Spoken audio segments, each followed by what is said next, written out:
Magandang araw. Nagpalit tayo ng door latch assembly. Original na tusot. Kasi sira na to. 3 hila to bago mabuksan. Pero ngayon okay na siya. 1 hila na lang siya. Okay na to.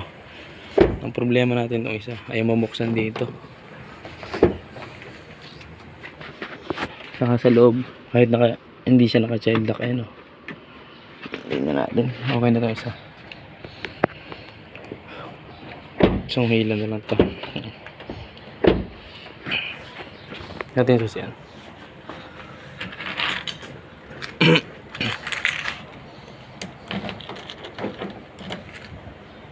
Open. Lock. Kasi natin yung kasi dapat 1 hila lang to. Ayun, okay na. 1 click na. Okay na, tanggalin na.